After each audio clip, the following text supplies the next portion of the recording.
currently happening with the hot, dry summer, the really low winter rainfall cycles that we're now seemingly transitioning into, and it's becoming not just a drought, it's becoming more or less the climate reality long term. We're finding these larger trees are not getting the rainfall to add the moisture to the soil to enable their roots to obtain that moisture. So our trees are under great stress right now as a result of drier conditions and our soils drying out at all levels. So the advice is do take time periodically during the year, particularly from spring through fall, to soak the area around the tree and allow the soil to become hydrated. Do it periodically, but provide that moisture. Those plants need it. Okay. So I have a guide here. Not sure how to. Thank you. Okay, so other things to learn about regarding water and trees here. So we'll say the two primary ways plants use water to, one, grow and bulk up, grow their roots, grow their trunks and stems and branches and leaves, and then also for cooling their leaves. Which do you think uses the greatest amount of water? Or reading my own question here, how much water is used to cool their leaves? Is 90% of the water a plant uses for cooling leaves, 67% for cooling the leaves, or only 3% for cooling the leaves? Yes? I'd say 97% because a lot of the moisture leaves lost to evaporation. Okay, so I think we have a ringer in the crowd here. Somebody knows something about plants. That's nothing for course in junior college. Environmental science. Well, you're able to take those insights and knowledge and apply it here very nicely. And so we have one suggestion, one choice here, that 97% of water used by plants is for cooling leaves versus growth. Any other opinion or view? Yes. I do think 97% because trees are growing very, very slowly. So a lot of the water is used to cool down the leaves. So again, if I heard that correctly, you're actually saying that the growth of the tree uses more of the water than the cooling of the leaves. No. Just the opposite. The leaves are getting. Okay, so we're in agreement there. Second opinion to say it's the cooling of the leaves versus the growth of the tissue. And you are correct. So many people feel like, well, we use water to grow our plants. And really, for most of our plants, we're using water to cool the leaves of the plants. And so we have this relationship now that big trees with larger leaf surface area use more water. What are they using it for? For cooling the leaves. Their evolution and growth and performance of photosynthesis and surviving in our climate involves using water to cool themselves. It's amazing to think that 2 to 3% of the moisture that's used by plants is actually being accumulated in the tissue and the structure, the roots, the trunks, the branches, and the leaves of these trees. So in this regard, wanted to say, well, we're using water, what are we using it for? And we look at plants of all different sizes and shapes, and across the board, we're finding this relationship of why these plants are using the water. So I'll turn it around. This should be an easy one to answer and say, well, now, here we are, how much water is used to grow? Now I'll answer that one. I mean, I'll say 3% of the water that's used by plants is actually going into the production of the tissue and the development of the plants we see. And and enjoy in our gardens. And we respond very much to the presence of those plants, particularly the flowering that they produce, and all of the other benefits that come along from that growth. Peggy. I have a sub-question that I'm curious about. Does it vary according to season? So ambient temperature and growth season for the plant? Yes, it does. And so now that question could get into a complicated answer, but just think about plants and our seasonal cycles. They have a rhythm, they have seasons of activity, seasons of rest, even daytime activity and daytime rest. So that in this regard, we would find that we have a quiet cycle often during winter time. Shorter days, less sunlight, cooler temperatures, and rain hopefully is adding into the soil.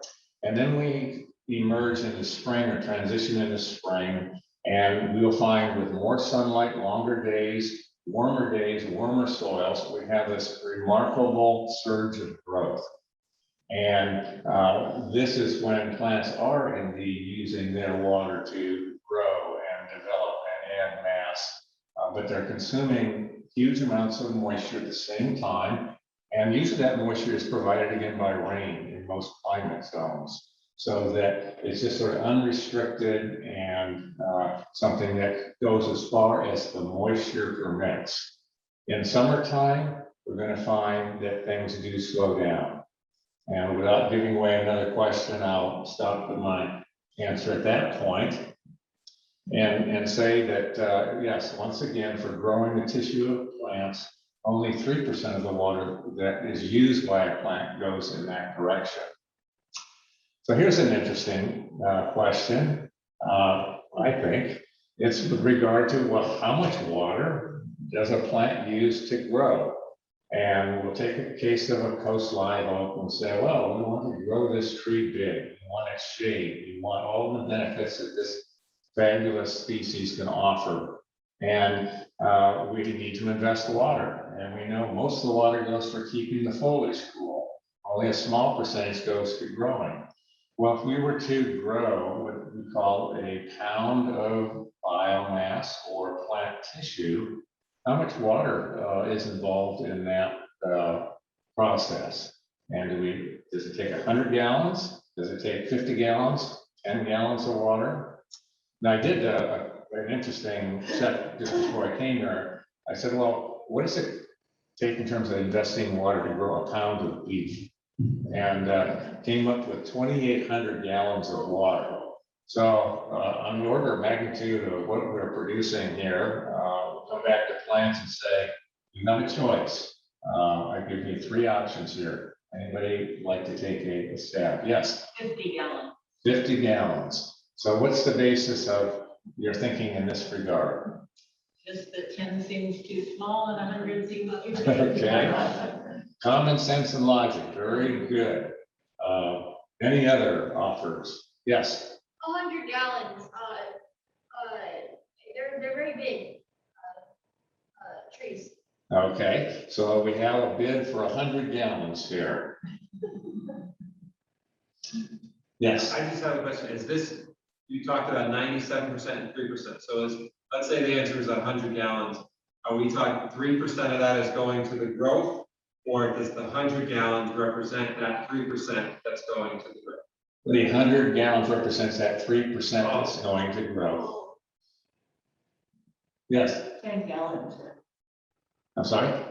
10. 10. Okay, so we've covered the field here.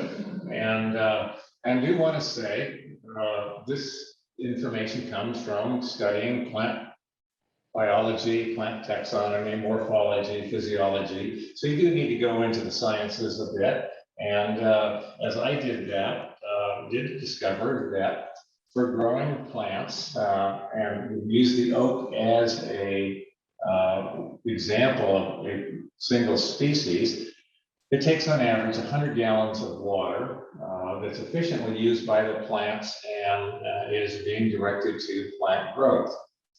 So in this regard, I want to broaden it to say, if you want to grow your rose shrubs, you want to grow your California native sage or manzanitas, coast live oaks, they all use the same amount of water to grow.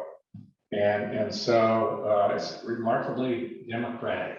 Plants have figured out a way to grow, adapt, and survive on this planet, and they've come to certain standardized practices. And it's a formula that is flexible and adaptable and shiftable, so these numbers are the averages. But by and large, this is what most of our plants require to add that amount of mass to their structure. Now, interestingly, I feel like you'll discover that you look at this big tree and it has lots of leaves, and we say it transpires lots of water. And it's taken many, many gallons to grow that big at 100 gallons per pound. Well, if you can see that tree above, try to visualize that the feeder roots of that tree are equal or greater in leaf or root surface area. So there's that relationship there. Plants are symmetrical in those ways. So the feeder roots enable the foliage to grow. They absorb the nutrients and moisture. It all gets transported up through the roots and the trunks and the branches and into the stems and then the leaves where photosynthesis occurs. And that relationship needs to have parity to really function well. When you drive around our town and you see some trees that are dying back and looking very poorly under our climate conditions, the soils are dry, they're not getting the moisture to cool, they have too much leaf surface area and too little feeder root surface area, and they're not in balance anymore. And as I say this, I want to say again, we learn these things, or I find fascination in them, because I want a healthy, viable, self-supporting system here. And I look at the resources we have, the availability of rain to imported water, and try to plan and be mindful about the commitment we make for the use of water through the landscapes we design. And if I design and over-design a landscape, I'm creating a great need for lots of soil area for feeder roots, and I need to provide that moisture to enable those plants to grow and then sustain the plant as they mature. Now I'm trying to keep this a bit lively, going into my lecture mode, something I've learned well. And for me, figuring things out is a basis of conceptualizing solutions. So I like understanding the mechanics and some of these relationships. So now let's look at this here. What are the real benefits of our plants? We now talked about water and some of the relationships between plants and water. And what would you say? What do you see here that you think are the benefits or benefit of having landscape plants in our environment? Yes. Produces One more time. the pound of oxygen. I'm still. The second one. Second one, thank you. Produces a pound of oxygen. Good. Yes. I think it's a habitat leader, like ants live on it and different animals. Very good. All right. Other nominations here. I like the gift of the environment. I like to look at plants. All right. Good, good. Oh, that's bringing in the human factor. That is so important here. Possibly be everything, all of them. Well, I like that logic. So if I go to the answer, yes, it's all of these, without doubt. And this is a simple attempt on my part because the list goes on and on. And these are sort of benefits. These are things that are life-sustaining. And plants are at the foundation of the biological phenomena of life on this planet through their capture of energy and transformation through photosynthesis into organic energy, which is our life stream of need.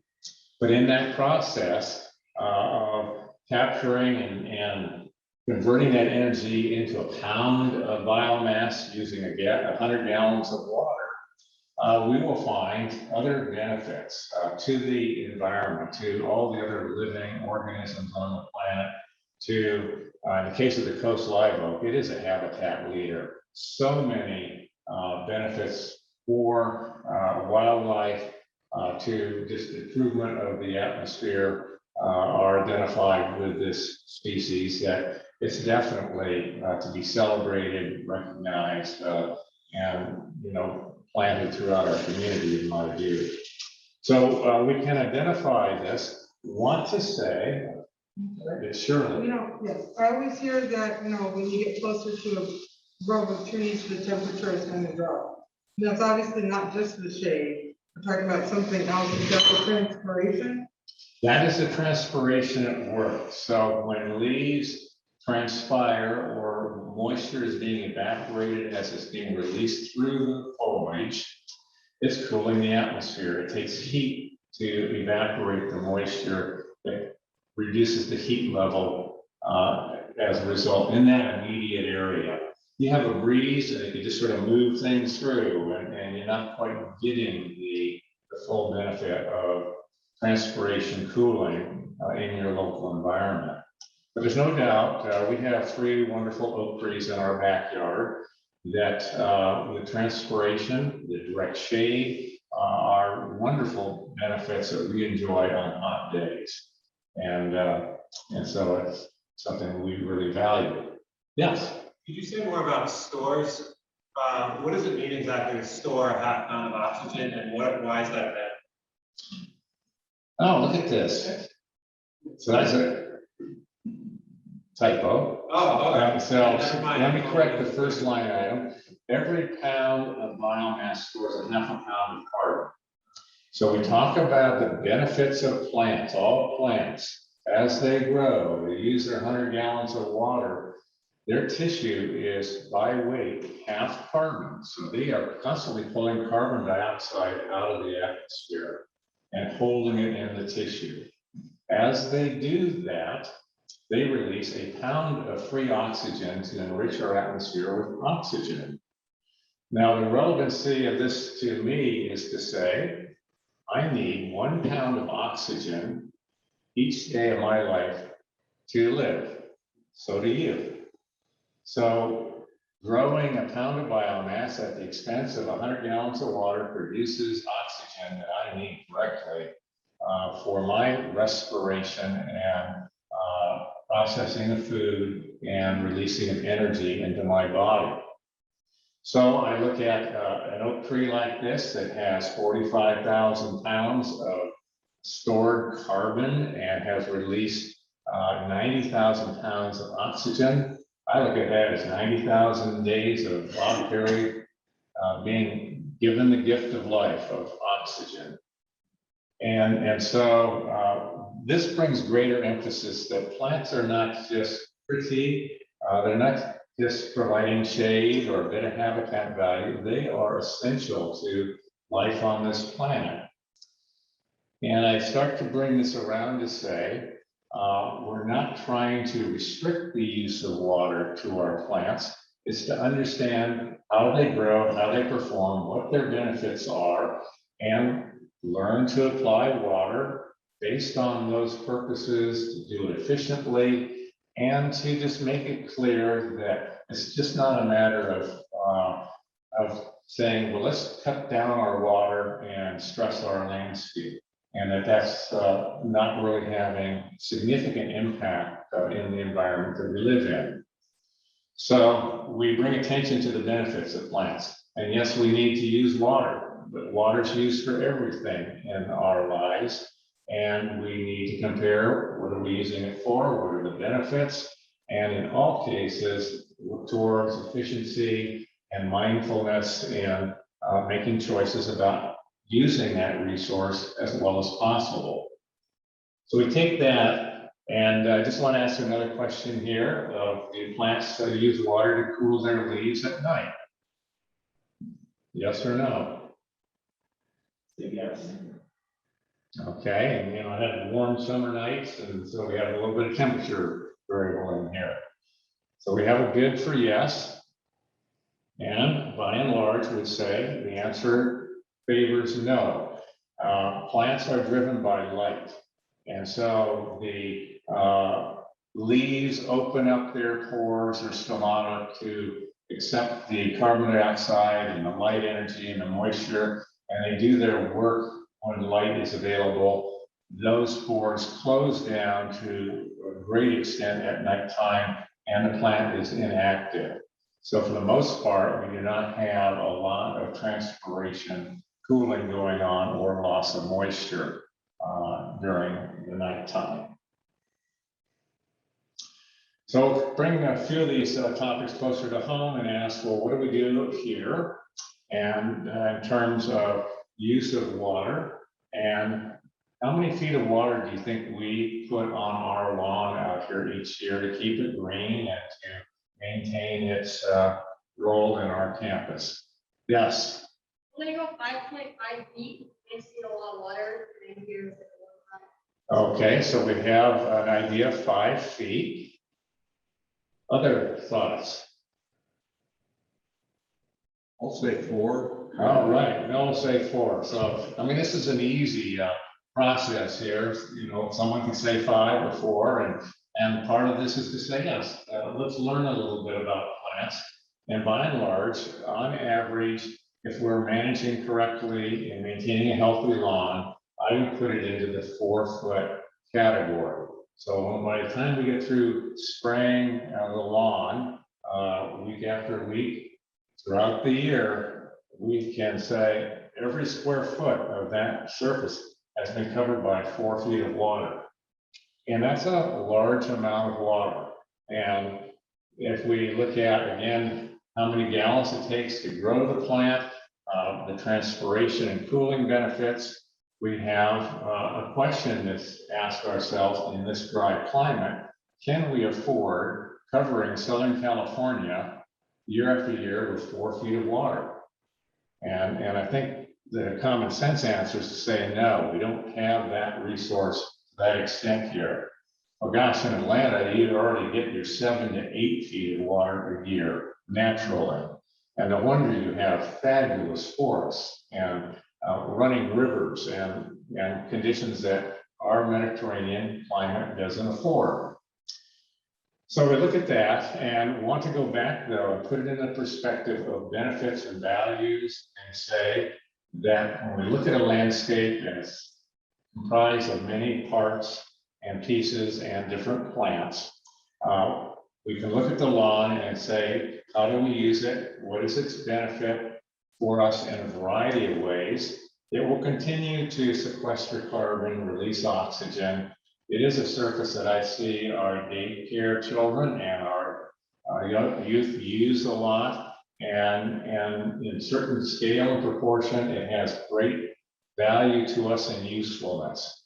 And the question is, can we perhaps proportion it to an amount that is balanced by how we finish the rest of the landscape?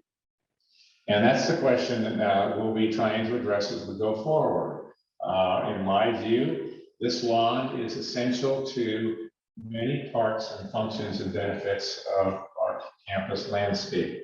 But then look at balancing it with other choices in other areas that could perhaps be more conserving in the use of water.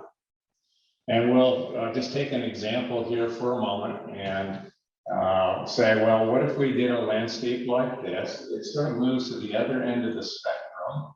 And what would you estimate to be the annual subsidy of water for this landscape? So we handled a bid for 2 feet.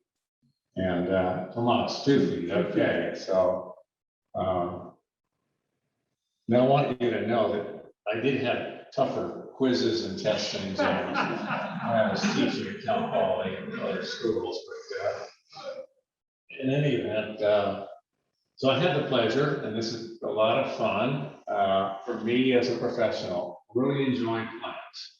I get into them, and let's say it's not rocket science, but it is life science, biological life science. So I've been thrilled to discover that plants are inherently the starting point for life on this planet, the biological life, and that it's a phenomenally complex and intriguing set of processes and actions and events. It's a giant puzzle, and you jump into it as we do with any field of study, and you slowly get your focus and orientation and put things into perspective. And my desire has been able to try to assimilate a lot of this and translate that into landscapes that fit Southern California. So working with Jack Mills and Susan Lominska, we converted a little part of their front yard into a sort of habitat garden, a pollinator garden, if you will, and a low water needy garden, one that really thrives and functions with winter rains and through the spring months, and then really goes quiet and inactive during the summer. And in this regard, what are the plants, how do they coexist, and what are the benefits that we're achieving here? So by and large, we're achieving a seasonal landscape with far less investment of our water resources. And we use these to balance the lawns in our parks, in our community spaces where they have great benefit to us. Landscapes all have various values, functions, and purposes, and we again need to assess them and sort of work out the combination that makes sense for the circumstances we live in. So I take that and I would say, yes, 2 feet, far less water. And now if we come to our campus and we say, oh, 5 feet here, 4 feet here, foot here, 2 feet, you can just look at, do some planning and say, where do you want to invest your water? Where do you want to balance things out? And you can plan and budget, and that's all part of trying to understand plants and water needs. It's not all or one. It's just simply looking at figuring out a relationship and a ratio. Trees, they decided that what they need is their surface feeder, or their feeder roots need to have the same surface area as their leaves. That's what enables them to be healthy and in balance. And they need to use most of their water to transpire. And that's what makes their system work and continue to enlarge and grow and add. And so you look at those trends, those processes, those relationships, and you bring them into your own landscapes.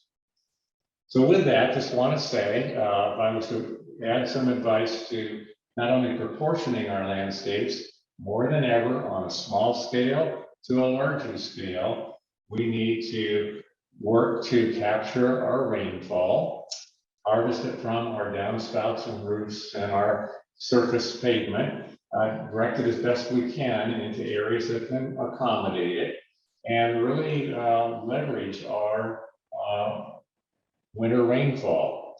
So if we get 8 to 10 inches of rain, and in our garden, we capture our pavement as well as our roof rainfall, we actually get twice as much water in our landscape during that winter cycle because of holding it, infiltrating it, recharging the soil, and providing that as a resource for our plants to use, particularly for this spring and well into summer.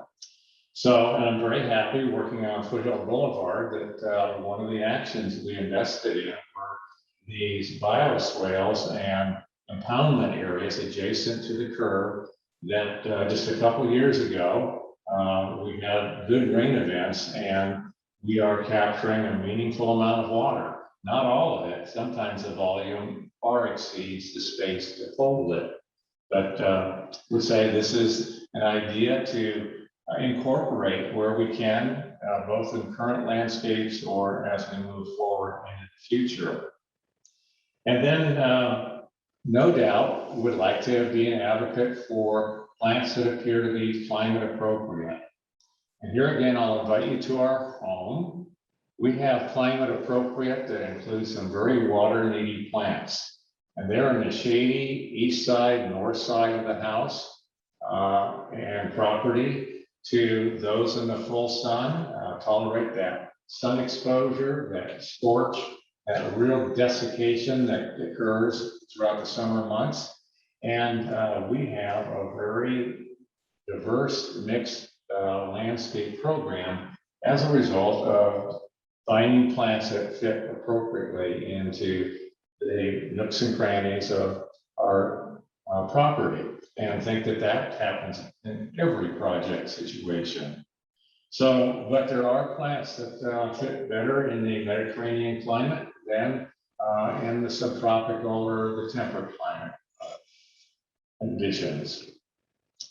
And I'll try to leave you with one last image here, one that I like as a indication, metaphor, if you will, of trying to see a relationship between plants and water. And so in this representation of planet Earth and the moisture that's embodied in the blue patches and spots that are floating around, that there's a point where they come together, and the point is often within plants and all the things they do for life on this planet. And so I take this image as a metaphor for how to combine things, how to visualize different parts and pieces, being the relationship that I study between plants and water. Any questions at this point? I think I've run almost to the end of time. I think we're good. Yeah. Okay. We're good for at least 5 minutes of questions. Okay. Yes. I've got a question. Where you said that trees are symmetrical and that they've got, you know, the same amount of roots as the top. So where does pruning go into that? I prune the heck out of my tree in the front yard. So is that to say that there's still a huge root system, or have I done something bad? Well, you have thrown off the balance. Yeah, yeah. So, but in that process, to a great extent, the root system stays intact. And you can imagine when things are in balance, they serve each other. And yes, you cut off some of the canopy of the tree, some of the roots will atrophy and die. They're no longer needed. There's not this pull and demand. So the root system's over-designed. But by and large, most of it does stay viable. And what you will experience is a surge of growth. Yeah. Once again, that's fueled by the root system that's been developed and established. And what tends to be the situation over time is the tree gets bigger, you cut it more, and it just grows back with greater vengeance because those roots enable that. You're not actually keeping that tree small, you're just seasonally managing its size. So that's what it boils down to, is just seasonal management. That's right, that's right. Okay. And, you know, we tend to say, well, watch out for over pruning because there can be sunburn on the bark and stems and branches, or you get this vigorous water shoot type of growth and it's structurally weak. And so when we prune our ash trees in a severe way, their new growth is relentless and structurally unsafe or unsound. And you get into the cycle now that you have to continue that pruning practice or maintain that indefinitely. Well, that's exactly what happened. It's a great myrtle, and when I pruned it very far back, it of course shot back up in the spring, but shot back up and lurched over, kind of. Yeah, it arches out and cascades down. Yeah. Mhm. And so that's, I had just cut a little too much to get it excited. Right, Ah, right. Yes. You know, we've spoken the fact that we lived in Atlanta for 15 years, and crepe myrtles are all over the South. And it's called crepe murder back there because murder, because people cut their crepes back all the way. All the way. And then in the spring, of course, it's beautiful as they come out. But the trauma to the tree. It makes it neat. Yes, but it's a natural thing they do back there. Everybody is, they just cut off back, not to the ground, but to the main branches, the nuts. Mhm. And, what's- We often call that a pollarding technique. You see it on mulberry trees, you see it on crepe myrtles, on many plants. So in that regard, we've invented different conventions to manage our landscapes. And in terms of harnessing the shape and size of trees, we have learned that we've cut them back heavily. They have a framework to return with rapid growth. And each year we can cut it back. So we're supposed to keep things in balance. They can continue to work. That's part of our cultural habits for maintaining landscapes. All of which, as you look at it in terms of like energy efficient, is that beneficial or harmful to the tree? We find that there's a lot of adaptability with plants, and those practices are traditions now. Got a question over here. What plant would you say looks like the most beautiful, while still maintaining waste of water? Well, I will go back to this old saying of beauty is in the eye of the beholder. And what you do, I believe, in growing any plant, I would hope, is from time to time, be mindful of the water you're providing, enjoy the growth it produces, realize it's unique. Now, I can't count how many years ago, older than I am happily, we had one plant species that started this whole revolution with the same basic growth processes and fundamental relationships for a great majority of these trees. We now have over 500,000 and still counting species and varieties on this planet. Plants are remarkable at becoming diverse and adapting to different combinations of conditions throughout the environment. And it's interesting, again, to feel, well, they've done this, they've evolved into many different forms and different sizes, and they produce different flowers. They say life is for discovery, life is for diversity, life is, filled with opportunity. There's no one answer there.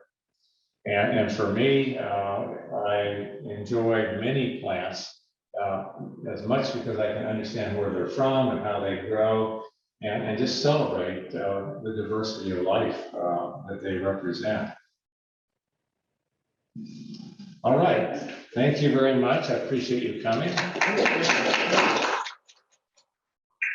This was really so educational, and so the Adult Education Board is really interested in hearing from our congregation for ideas about speakers. We're very open, and so we want to be responsive to the interests of our community. So please don't hesitate. You can email me at tmorales@csusb.edu.